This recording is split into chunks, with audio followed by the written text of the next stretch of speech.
For my film, I have chosen to look at a group of skateboarders within my inner social group. I chose to do so for an array of reasons, but mostly due to my interest in the discussion of youth subcultures within sociology, and many members of my social group being either very actively involved within the skateboarding community or participating on an informal basis. I want to focus my main attention on Callum due to his large involvement within the skateboarding community. Himself, along with his brother, have been skateboarding since a very young age, created a very successful skateboarding-based business, and is completely obsessed and consumed by it. Although, within my documentary, I wish to look at a few members within this crowd, Callum and Liam, as mentioned previously, as well as Max, Ollie and Elliot, all of whom have been actively involved within the skateboarding scene for many years, although some more intrinsically than others. It is in fact this divide between those who are fully divulged within the scene in comparison to those that may dip in and out of it that I wish to explore further in detail. This will be the main premise of my film. Overall, I hope to tell the story of how skateboarding has impacted the lives of my participants through their own accounts. I want to give some insight into their personalities, as well as getting them to think more deeply about the way being part of this culture has shaped their identities, or in some cases how it's had very little effect on their ideas of the self. My skateboarding documentary will be exploring key arguments and ongoing debates around youth subculture. I shall be looking into the theories and themes within after subculture, critical studies in contemporary youth culture. My focus will be upon post-subcultural theory, and within that the ideas of neo-tribalism and lifestyle choices. Due to the apparently increasing fragmentation of youth styles since the 1980s, this has given way to an emerging analytical approach to the study of youth subculture, which can be loosely termed post-subcultural theory. Introduced by Redhead and developed by Muggleton, this approach argues that structurally grounded concepts of subculture are now redundant. The concept of neo-tribalism, which is used to describe the way in which our contemporary society has become increasingly fluid and unstable in nature, means we encounter an emergence of neo-tribes. These new tribes are without rigid forms of organization that we are used to, and refers to a certain ambient state of mind that is preferably expressed through lifestyles that favor appearance and form.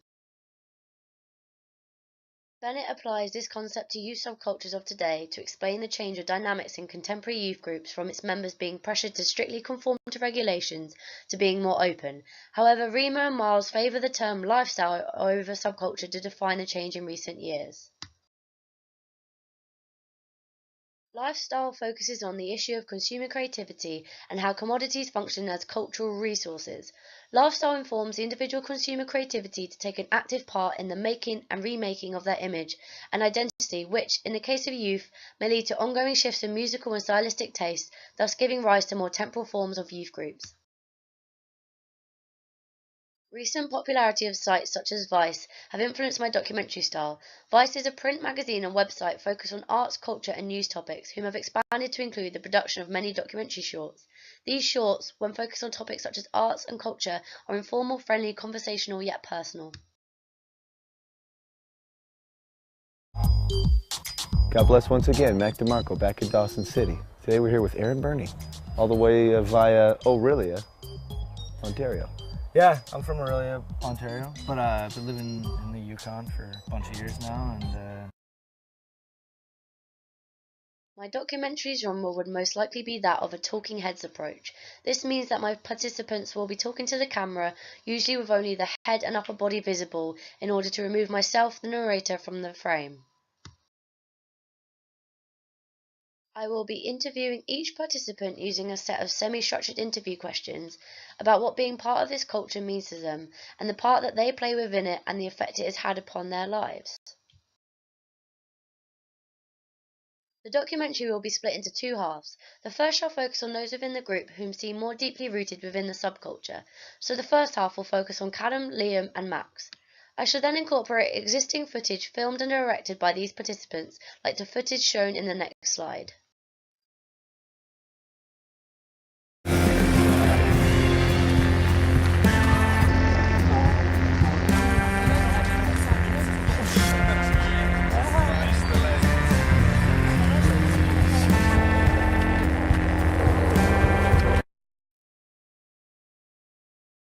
I shall then focus my attention to those whom seem to be less involved with the scene, Ollie and Elliot, whom to most skateboarders could be deemed part-timers.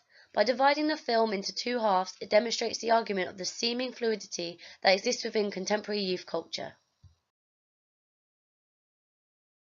I will be filming each participant within their bedrooms. I believe the significance of filming my participants within their bedrooms to be intrinsic at providing further insight into their personalities. Their bedrooms are a part of their identity, much like fashion sense that can be shown purely through the visual. I chose to keep my film in colour as I feel that black and white is often used for dramatic effect. My documentary is not dramatic but strive to be familiar and informal. Having my participants being filmed within their room aids this friendly tone, so using black and white could spoil the desired mood. I wish to end with a group scene of all my participants talking amongst themselves about the community aspect of skateboarding, as well as a shot of them all skating together at an infamous skate spot in Bristol, Lloyd's, which is located near Millennium Square. This will illustrate that the community aspect of youth subculture is still very much intact.